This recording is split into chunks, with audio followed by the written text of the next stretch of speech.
Assalamualaikum warahmatullahi wabarakatuh. Perkenalkan, nama saya Meria Juniati dari kelas Sosiologi B Angkatan 2020 bersama teman saya M. Gibran Ramdhani dan Mardhanil Royhan. Kami akan mempresentasikan tentang self-management. Learning points yang pertama adalah mahasiswa dapat memanfaatkan waktu dengan lebih baik. Yang kedua, mahasiswa dapat mengidentifikasi stresor atau penyebab stresnya dan mencari cara untuk menekan atau mengubah respon stresnya. Yang ketiga, mengenali dan mengatasi rintangan demi peningkatan diri. Yang keempat, mengevaluasi kecerdasan emosinya. Self-management diwujudkan dalam manajemen waktu dan manajemen stres. Yang pertama, manajemen waktu. Manajemen waktu adalah kemampuan untuk mengalokasikan waktu dan sumber daya kita untuk mencapai tujuan, menciptakan keseimbangan antara pekerjaan dan kehidupan pribadi. Manajemen stres. Manajemen stres adalah kemampuan mengatur respon-respon kita terhadap situasi yang terjadi dalam hidup kita. Jika tidak dipahami dan di-manage, dapat menimbulkan berbagai respon, yaitu respon fisiologis, yaitu problem-problem fisik yang terjadi sebagai akibat dari penderitaan mental. Contohnya jantung, tekanan darah tinggi, alergi, dan kolesterol tinggi.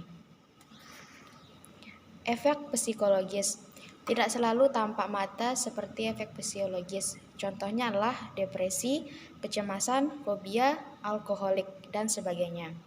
Yang ketiga, efek organisasional meliputi ketidakpuasan kerja, kecelakaan, hubungan interpersonal karyawan yang buruk, produktivitas rendah, dan rendahnya pelayanan pada pelanggan.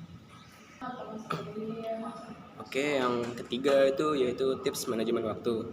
Pertama, perencanaan dan prioritas. Kedua, biasakan membuat to-do list atau catatan. Ketiga, menggunakan patokan 80/20 atau 80% hasil yang didapatkan dari 20% waktu yang terfokuskan oleh kita. Keempat, temukanlah waktu optimal Anda, yaitu waktu di mana kita merasa paling fresh dan tenang. Dan terakhir, membuat prioritas tugas-tugas Anda dengan memperhatikan tingkat kepentingannya, seperti ringan, sedang, medium, dan yang paling berat. Contohnya seperti ada tabel berikut ini. Pada kuadran 1, yang penting atau yang paling mendesak, seperti mengerjakan tugas harian, rapat mendadak. Sedangkan yang pada kuadran kedua, yang tidak penting tapi masih tergantung mendesak, seperti mengangkat telepon, cek email, cek pesan. Sedangkan yang kuadran ketiga, penting tapi tidak terlalu mendesak, seperti membaca buku teks atau pesan dan menghabiskan waktu bersama sahabat atau keluarga. Yang terakhir, kuadran keempat, tidak penting atau tidak mendesak, yang sangat ringan, seperti surfing internet, menghabiskan waktu, menonton TV, delegasi, dan terakhir, menghindari menunda waktu atau pemangsa waktu terbesar kita. Jadi jangan membuang-buang waktu karena waktu sangat berharga. Oke, lanjut yang keempat, tipe-tipe stres. Ada 2 tipe stres. Pertama, good stress, bad stress. Good stress bersifat positif.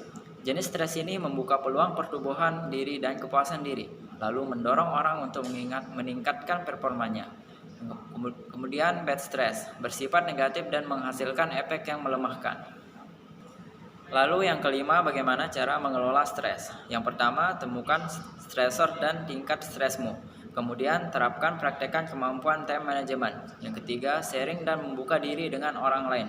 Yang keempat, menulis diary dengan menuliskan pikiran dan perasaan kita. Kita dapat menemukan peta emosi kita. Yang kelima, bercerita kepada teman yang dapat dipercaya atau profesional seperti konselor. Yang keenam, relaksasi. Kemudian yang ketujuh, olahraga secara teratur. Usahakan untuk tidak konsumsi alkohol dan kafein. Yang kesembilan, terakhir, makanlah makanan yang berkualitas. Jadi, kesimpulan dari self-management adalah untuk mengelola diri dan mengurangi tingkat stres.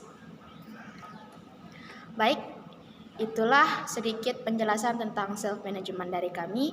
Kurang lebihnya kami mohon maaf. Sekian, Assalamualaikum warahmatullahi wabarakatuh.